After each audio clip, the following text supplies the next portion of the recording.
see the world through other people's eyes. Now, empathy is a quality of character that can change the world.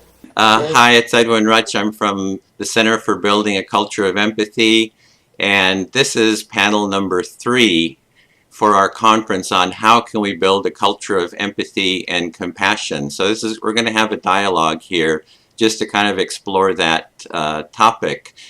And we're going to have each of you just introduce yourselves and maybe start on my screen here. Marco, you're the first one on the left here, so we'll start with you. All right. My name is Marco Iacoboni. I'm Italian. I'm a neuroscientist and a neurologist. I'm professor at UCLA in the Brain Mapping Center, and I study the human brain. And in the neuron brain in particular, I study this system called the mirror neuron system, which we think is very important for empathy. And Karen, you're next here on my screen. My name is Karen Gerdes, and I'm an associate professor in the School of Social Work at Arizona State University. And I guess you could say what I've been doing is rediscovering empathy through the lens of the social cognitive neuroscience that's come out in the last 10 years, and including Marco's, which I'm a big fan, so I'm very excited to be on this panel with you. Thank you. And Rhonda?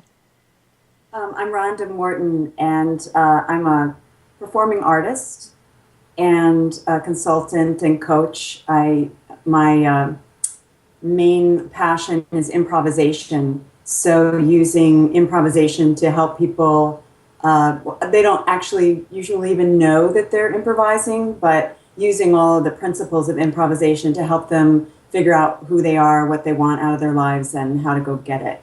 But I've also worked a lot with empathy, and I've read a bunch of books, and I'm passionate about it. And the way Edwin found me was I gave a TED talk on being an empathy ambassador. It's just encouraging people to, basically do what we are all doing. I just want to say that I've steeped myself in this today because I watched all of your interviews, and it was just great. It was just great to know that there are people out there doing such good work, and spreading this empathy thing. It's really great. So I anoint you all empathy ambassadors. Accepted. Yes. Well, I think that is kind of maybe the starting point for me for empathy is that, how do we kind of raise the level of empathy within society? And I think kind of these kind of dialogues is maybe the first step to doing that. It's like I was in a group with people who are going to be organizers and for working on this conference, and she's actually from Bulgaria, and we were talking about empathy, and she actually broke down in tears because she was saying, "I'm not alone," in this. Yeah. So, yeah, it's like, I think the dialogue is maybe the first step. And I think, Karen, you might have mentioned that as well in our interview. Yeah, I think it's really important to start talking about it, and the more people that talk about it, the more solutions we can come up with. I've also been thinking a lot since we talked, Edwin, that starting early and talking about it in the context of infant mental health, in particularly that mother-child dyad, and helping the mother to understand the emotional mimicry and emotional contagion aspects of empathy, and also to help her to learn to regulate her own emotions if she doesn't know how to do that, because you can't teach a baby how to self-soothe if you don't know how to do it for yourself. So I think talking about it, and then starting early, talking about it with new moms, talking about it in kindergarten, in elementary school. So I think the more I think about it, the more I think that we really have to start having conversations with younger people about it. I had a great experience the other day. I was grocery shopping, and I was coming out with my groceries, and the guy who collects up all the carts to take back to the store, I was at my car, and my car has a bumper sticker on it that says, United States, United Nations, United World. And he stopped me and asked me about that in kind of a little bit of a semi-confrontational way, like, what's that about world domination? He was a little afraid of it.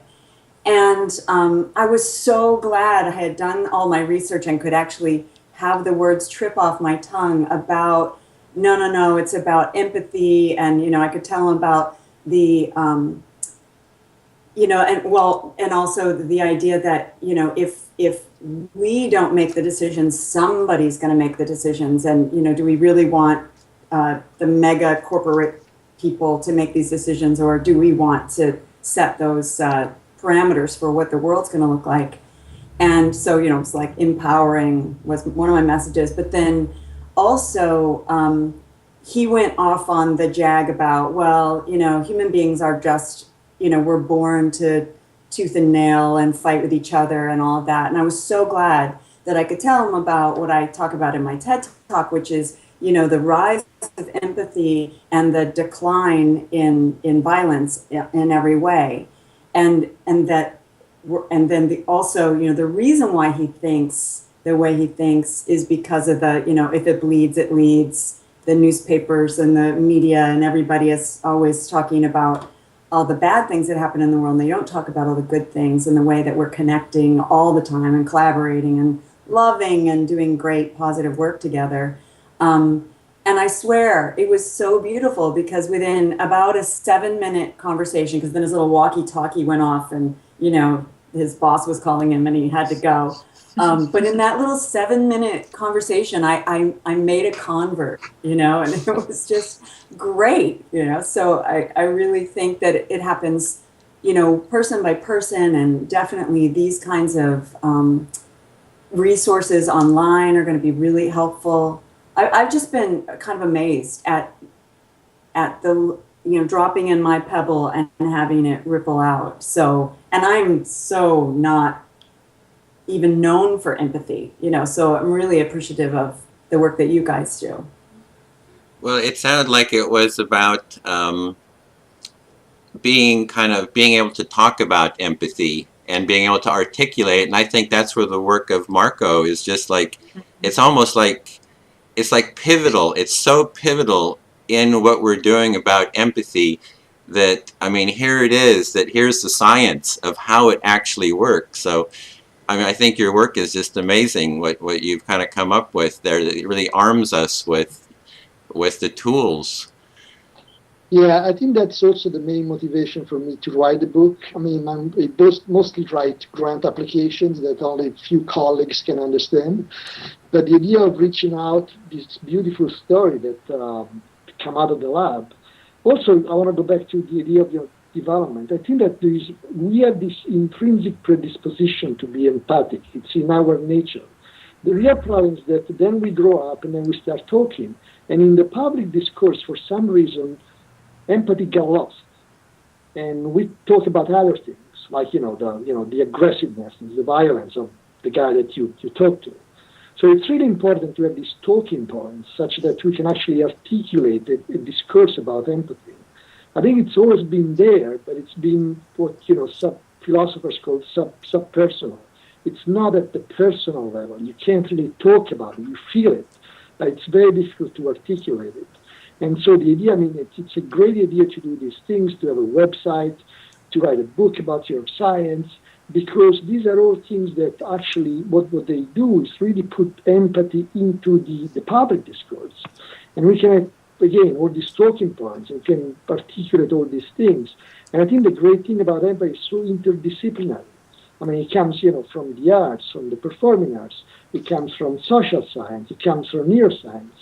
And it also forces you to go outside your own comfort zone. I can't just talk about neurons when I talk about empathy. Neurons are important, but I have to talk about feelings. I have to talk about how people connect. I have to talk to, now especially in the performing arts, there is a lot of interest in my research. I have to talk to dancers. Initially I think, what am I going to say to dancers? They do great things, but I'm a neuroscientist. But then actually these conversations really open up your mind. So I think it's really important. I think that's really a great point to emphasize. Let's start talking about it. Let's start writing about it. Let's have some events that talk about empathy.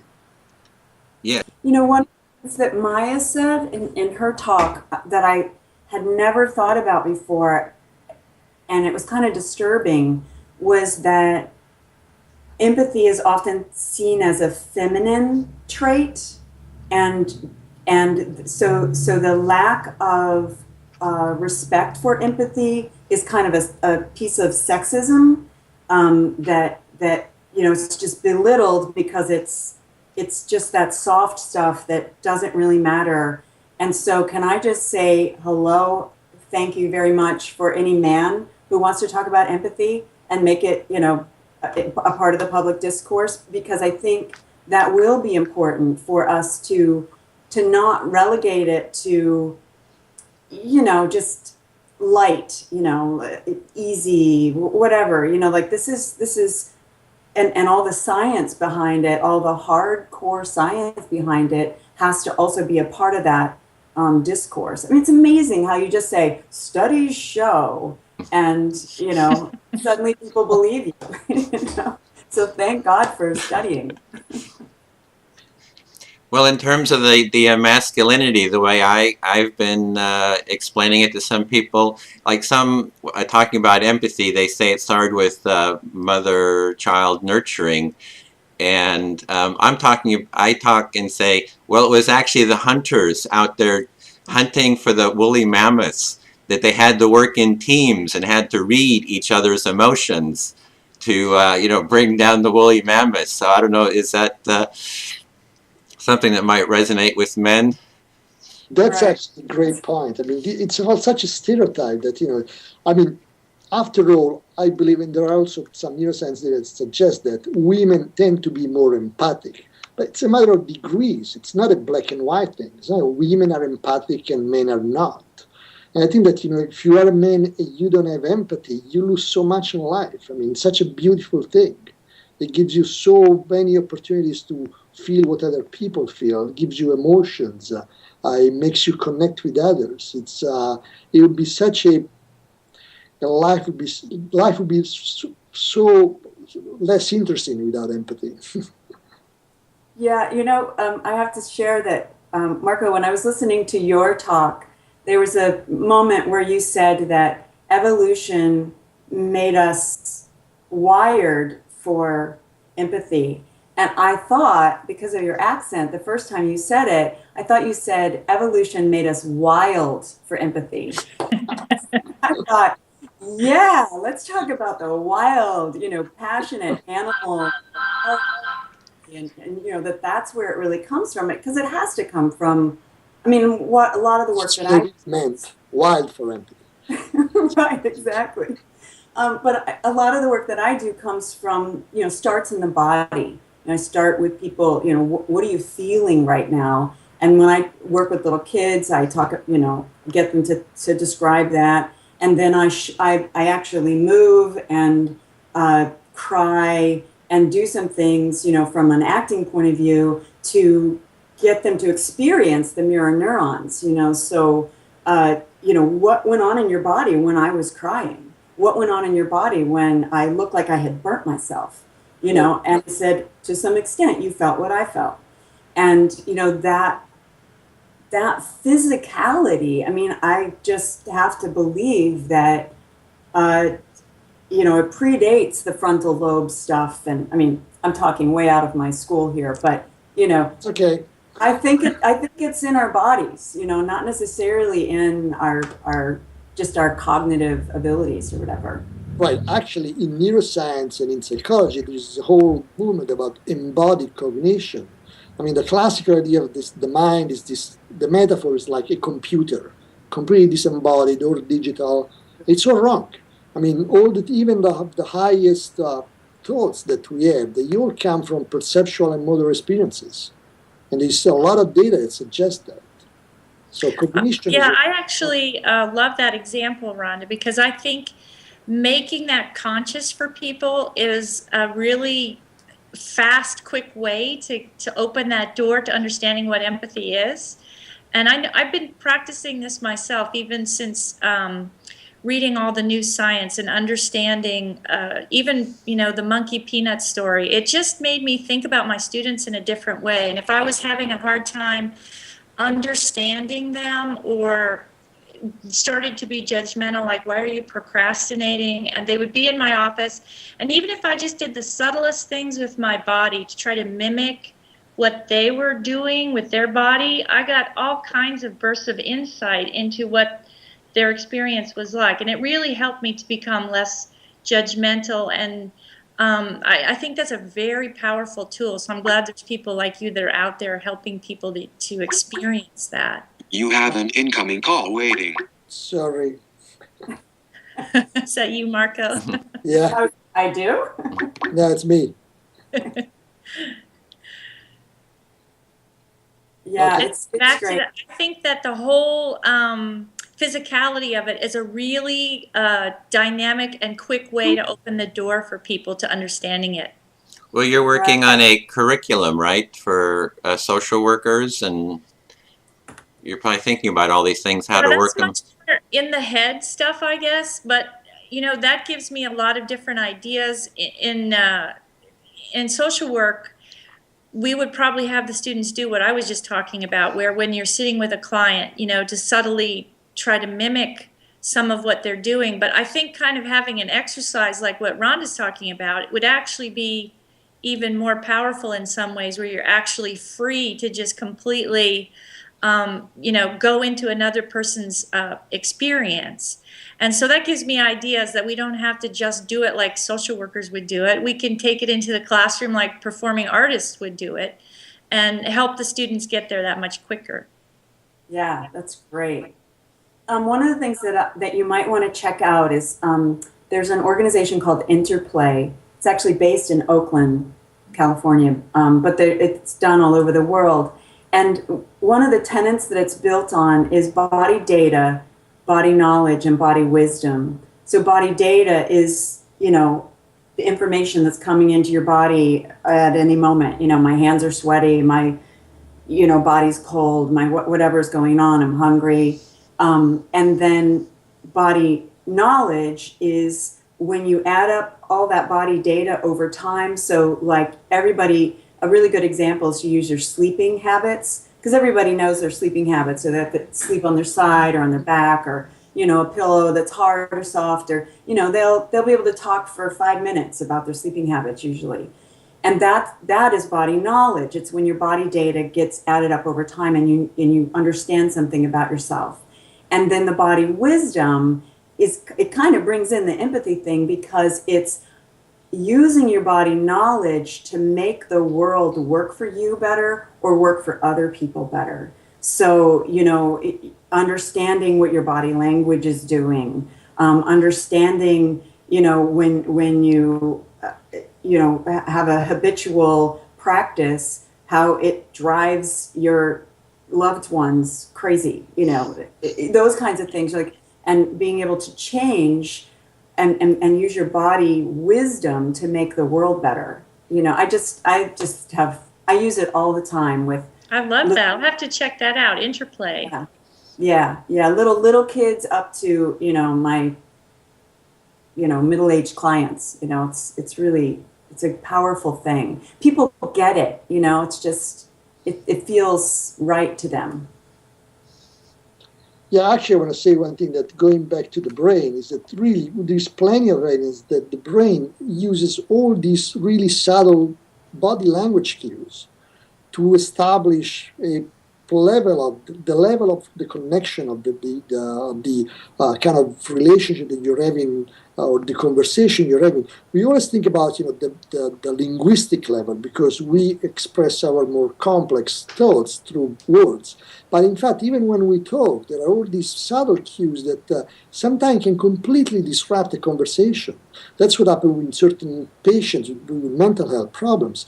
At the level of the explicit discourse, you can have a relatively, sound conversation, but then there is something about the body language, the cues, that really makes it uncomfortable in some way. And that really ruins the whole relationship, the whole experience. So the body is really a powerful mechanism for conveying information and for establishing this, I would say, basic level of empathy. It's a way of connecting. And that's, I mean, we do it all the time. You go to the stadium, people do the wave. They just synchronize the bodies. That's a silly thing to do, but people love it.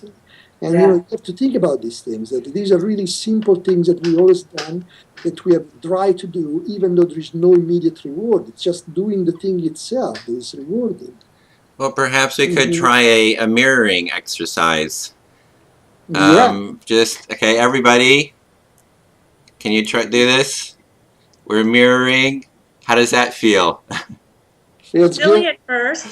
A little weird. You got another move for us, Rhonda? How about this? Can you see? Yeah. Oh, I should slow down. Are you? Yeah. Oh, Sorry, my video was going too fast. oh yeah, you did that exercise, yeah. That's a good one. Oh, that's good. That's good. That'll probably be what Everybody who the watches does that. So do we feel more connected now? More bonded? Of course. Yes. Well, actually, this raises another interesting issue. What happens with technology? I mean, technology is interesting because we can actually have a conversation and talk, and we can send each other emails and tweets and whatever, so we can connect even though we are far away. On the end, it kind of takes away what is the magic of the face-to-face interaction, and that's something that it's so compellingly important that this thing we're doing now, in a way, it doesn't feel as rich as if we were in the same room together. So there are pros and cons in technology, and one is to live with it. And I guess one issue for me as a brain scientist is what's going to happen to our brain now that we're going to deal more and more with technology. Is it going to change the way we actually interact with people? But I think that's a fascinating question. That is, especially with a lot of universities shifting to online education, where there's not always, you don't even have this level of visual. Right. It's an interesting question. Well, my take on that is it's not good. I mean, if you can't do it otherwise, it's good. If there is no other way of doing it, that's okay. Yeah. But if it's going to be some way of replacing the classroom participation, it's really bad, because being in the classroom itself, it's already a form of commitment. You have to have your body in the classroom. And if you want to ask a question, you have to raise your hand, you have to use your voice, you have to use your body. And those are really important forms of commitment to the kind of learning experience you're doing and you want to have. And the technology, in a way, again, can make it easier, but because it's so less committal, it can be, in a way, detrimental to learning. I really appreciate you saying that. I think I'm going to quote you to our university president, because I think we don't think about it like that. We're talking about the human brain, and what are we giving up when we take students out of the classroom? That's a really different way of looking at it and thinking about how important it is to be in the classroom, and to only view it as an option if the student can't be there. If that's the only way they can do it, that's one thing. But should we be jumping so fast to get everything we can online just because we can? Right. I mean, I think if you give the option to do the both things, people, because they're busy, because it's more, it's convenient to be in your house, in your apartment to do it, people will stay home and will do it online, which I think is going to be a big loss for learning and for the education community. There is a lovely book written by a philosopher, Bert Dreyfus, a very short book entitled On Internet. And he talks about this thing, about the fact that you really have to commit when you are in the classroom. And the internet-based kind of teaching removes that. And I think that's a problem. Yeah, it seems that a large part of learning is kind of like mirroring what the person you're learning from. You're kind of like embodying, you hear with like art students studying the great masters. They're like mirroring their work, or in dance or something like that. And there seems to be also this quality of a hierarchy, maybe of what social structures deepen empathy. And you could even say in the classroom, just the professor talking, all the students listening, that might have a certain level of empathy. but all the students talking in a group or something might be something to raise the empathy level. And so how do we actually change the social structures so that they kind of maximize empathy is kind of something I'm looking at and trying to explore. And then, going back to that question earlier of like how much of it is in our bodies, how much of it's in our brains, when you are on a screen like this, it really, really curtails the amount of experiential learning you can do, where you get to involve your whole body, your whole being in something versus just, okay, I'm going to focus here. And then the other thing is when, I don't know about you guys, but when I'm on a conference call, I shouldn't probably have this recorded, but when I'm on a conference call and people can't see me, when I don't think whatever someone's saying is that important, I'm checking my email, I'm doing something else. And that's going to happen when people are just, like you said, Marco, they're so busy and they're trying to multitask all the time. How much is really lost when, oh, wait, what was that person just said? Oops, I lost it, because I wasn't really paying as close attention as I would if I had to sit my butt in a classroom and actually, at least look attentive. Right. It's not just looking attentive. It gives you much more meaning when it comes to if you're really, but Karen disappeared. Yeah, we lost Karen, but it's trying to get her back. Okay. So the fact that you have to use your body to be there, in a way, because it's already a form of commitment, it gives also more meaning to what you're doing. Just the fact to be there. Right, yeah. That's a great point. Are we going to get Karen? It's trying to get her back. Says there's a problem with her call, so it is. It's trying to call her back. Maybe her connection got dropped or something. But we can kind of keep going. So actually, I wanted to ask you about mirror neurons and performing arts, because now it seems to be such a big thing. Everybody asks me a question, and I'm not sure actually. What I tell them is my intuitions from my neuroscience, but I wanted to take actually your perspective on it and what you think about it. So specifically, what's your question?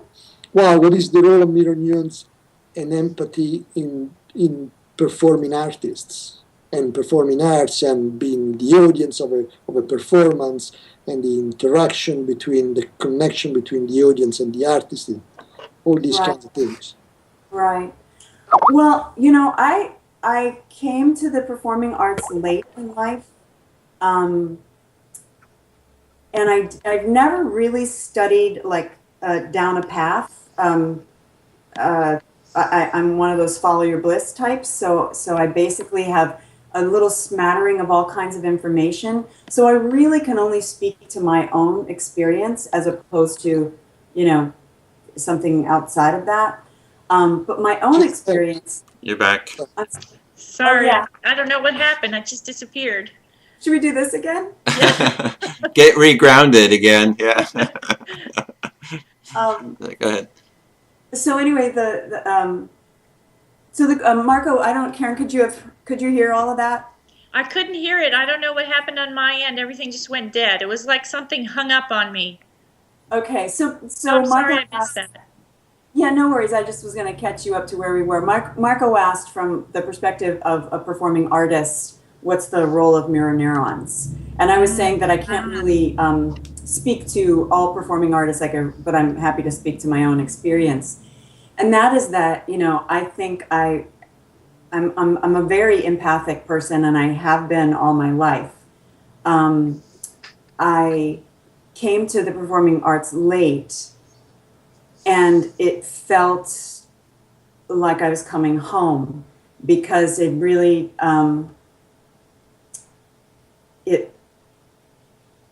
it was, and now I'm totally improvising right now, totally making this up as I'm thinking it, but the experience of sort of going into character or expressing something with just my body and not my voice or that sort of thing. Because as in improvisation, I'm not actually that often being a character.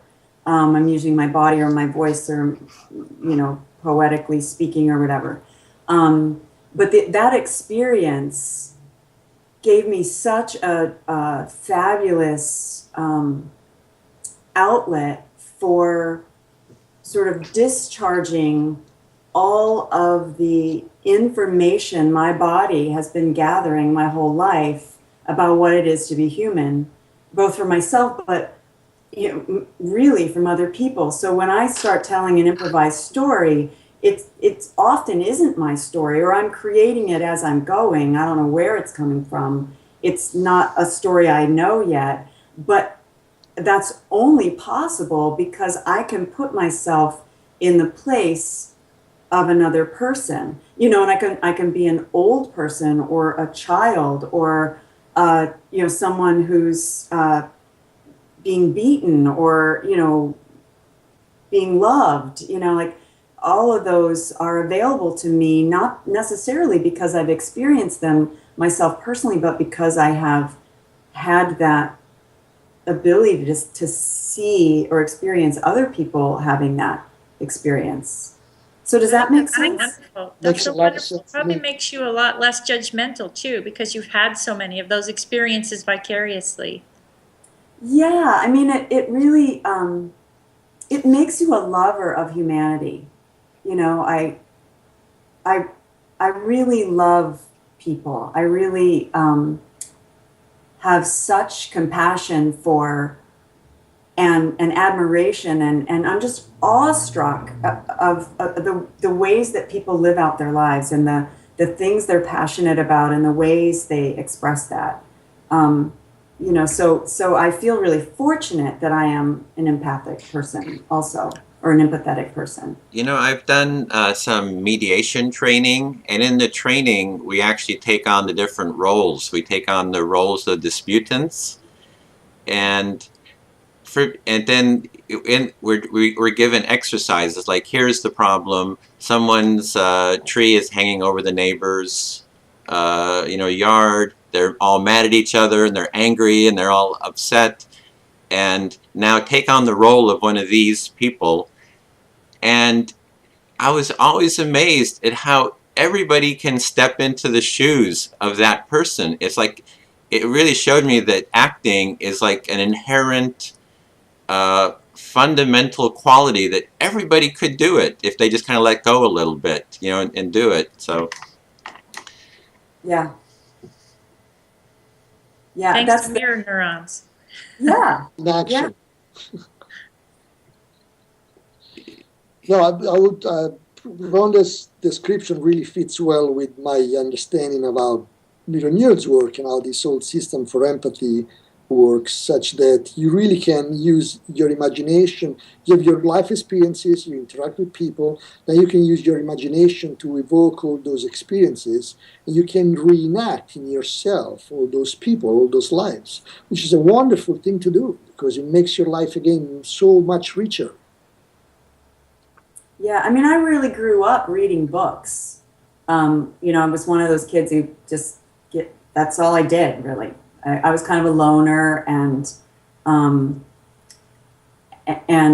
family moved around a lot when I was little, so I was always a new kid, and it was just easier to go and read a book. And I know that absolutely had to have shaped me, because I have so many stories in my body, so many stories that I have experienced just by reading. Right. Actually, you bring up another important point, is that there's all this aspect of empathy for fictional others, for characters of a novel. I mean, that literature is so important, narratives are so important. We are becoming, I'm a scientist, and I think that science and rationality is important too, of course, but I don't think that we should trump the humanities, because those are so important also for our mental life. And I've written a chapter for a book in philosophy of art on this idea of mirroring fictional others. When you read a novel, you're really mirroring the characters of the novel. And then you actually have this internal life which is so rich because of this thing. And it makes you a richer individual too. Certainly more ready to be empathic toward other people. Mm-hmm. Well, I know there's some research, and I'm sorry I can't quote who did it, but that when literature and fiction, basically novels, started to be available and just culturally, that made a rise in empathy. Culturally, we became a more empathetic world when novels and the ability to print novels and distribute them and all of that came into our history as a species. Mm-hmm.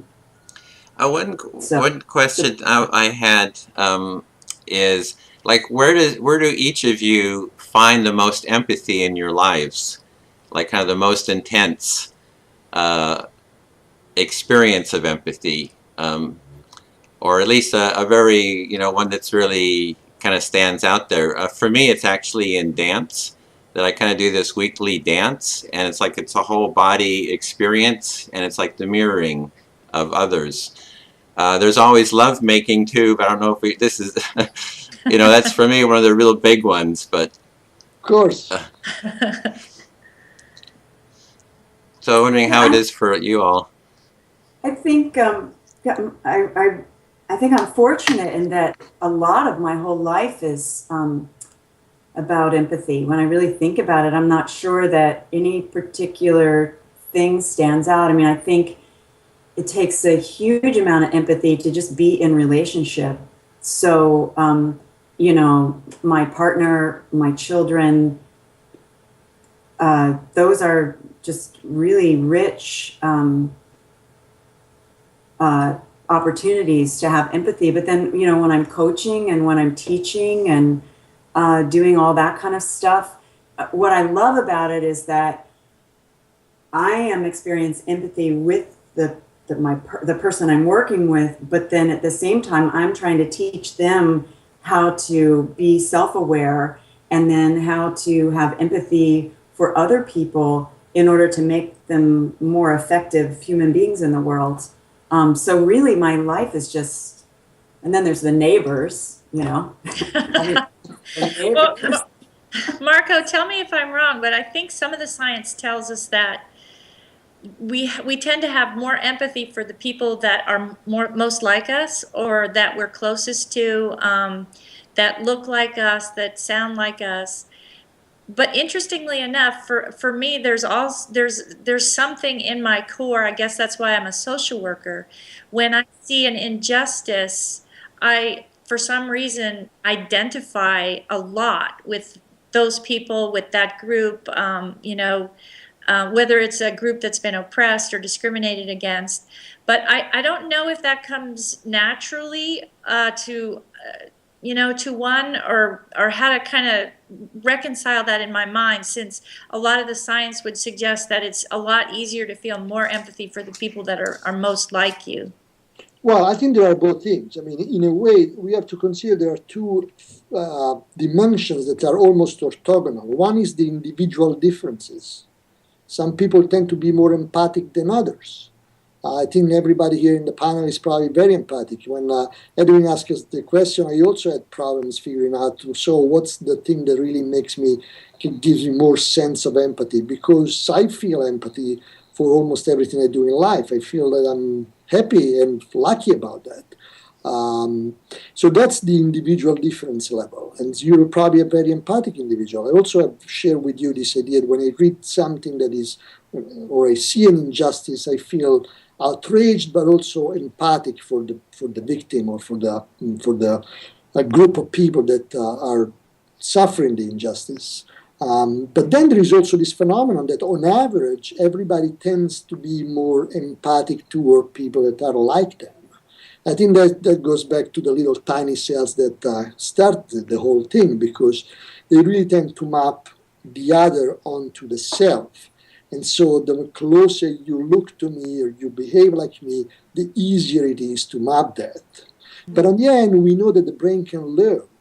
And in fact, I think the most empathic and most open-minded people are the people that live in very diverse communities, because you can learn to live and empathize with people that are different from you. If you grow up and live only in a very homogeneous society, and then you are confronted with somebody who's different from you, then you have a real problem. but that problem can be easily overcome because the brain can learn through experience.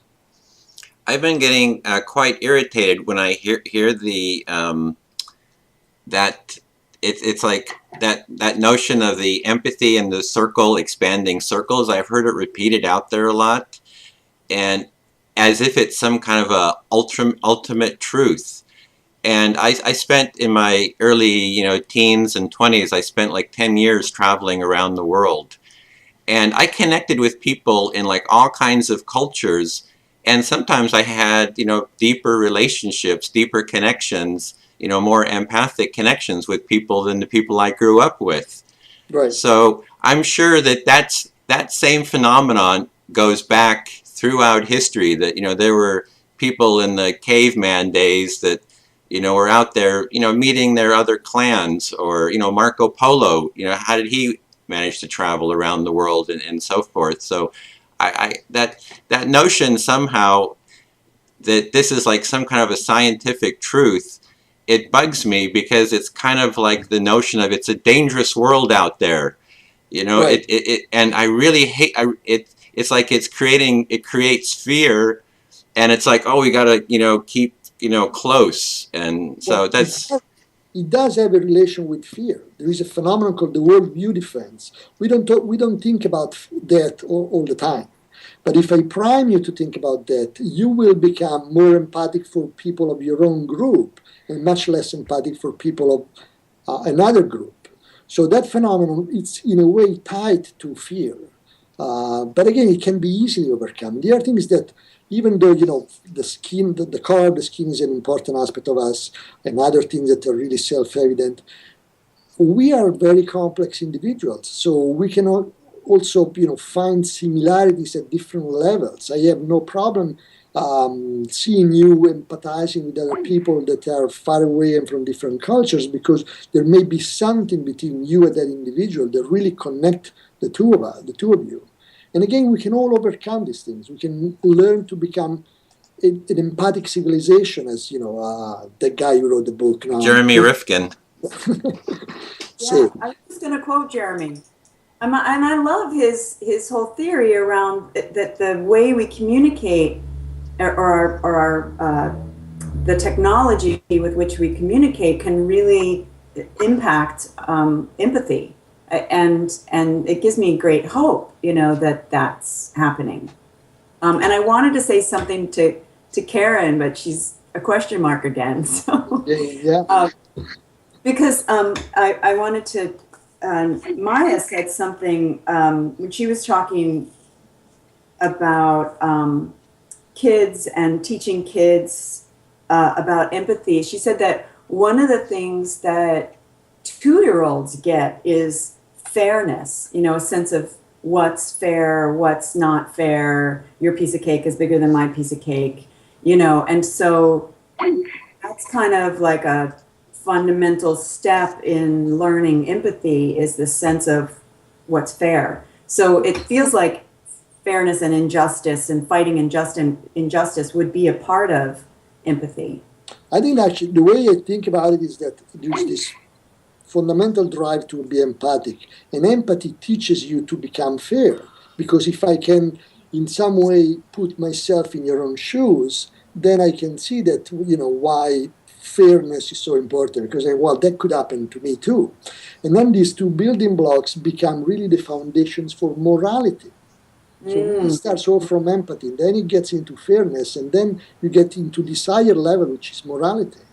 So it's kind of like we need the empathy even for fairness and justice, because we need to be able to read others to know what fair and just is. Correct. Mm-hmm. Yeah.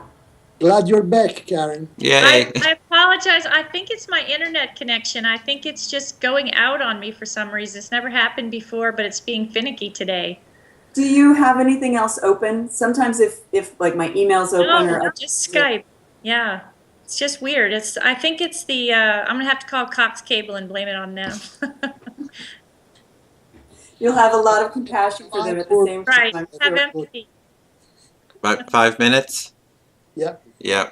Well, I think this might be a good point. Should we go around maybe some closing ideas or comments? Or I'd like to start because I just found it fascinating listening to everybody, but I especially appreciate Rhonda's perspective because it's so different from the one that, an academic perspective is so different. And so you've given me a lot of interesting ideas to think about, things that I could do with my students in the classroom, not online. And I'm going to use my... Uh-oh, did she go Yep. away again? Gone again. Darn. Because I was just going to offer that we should go offline and I'll tell her lots more of techniques and ideas I have for that. So, oh well, I'll call her. yeah, we can call. Yeah. Okay, so I'll go after Karen. Well, it seems to me these things are so important, and again, the great things about these things, not just talking about them, but also talk to people with different backgrounds. So it's an exciting thing. I think that we're gonna follow the website and your culture of empathy, Edwin. I'm glad I connected with Rhonda because it seems to me that being ambassador of empathy is a great thing. And it's definitely a positive experience, and we'll keep doing this. Absolutely. And I just echo everybody else. And Marco, I haven't read your book, but I've read a lot of people who talk about mirror neurons, so they've all read your book. But I will read your book now. And I'm just so grateful that there are people who sort of put the science behind what the mystics have always known, because it's hard. It's hard for people to wrap their head around mystical things or intuitive things or things they can't hold and see and measure. So it's fabulous that there's this, cross dialogue between scientists and folks who are, studying and doing research and getting some hard data with folks like me who just always assumed it was true but didn't have any proof, So I'm just so grateful. And Edwin, Mr. Master of bringing everyone together, I'm just so grateful that you're on the planet and that you're doing what you're doing. And I'm loving, getting to know all of the resources on the website and spreading the word. Well, thanks for that. Yeah, I feel very grateful that you're all taking the time to join this conversations. We've had a few little glitches here and there, but this is, I think, a great tool for starting this dialogue. And it's going to be a year-long dialogue. We're going to be doing kind of panel after panel. We can talk if you like to do panels. Maya said she'd be available on the 23rd, so we can think about that and maybe talk about it offline. But I think what I'm really seeing is we have the two sides right here on my screen is like the arts and the science, and I can see this connection. Right. The connection is empathy, so I'm like really... His screen, but can we hold hands here virtually? Okay, it's virtual hand holding. Yeah. Okay, well, great. This is wonderful. I feel really excited. I was a little nervous, about pulling all this together, but it's working. See the world through other people's eyes. Empathy is a quality of character that can change the world.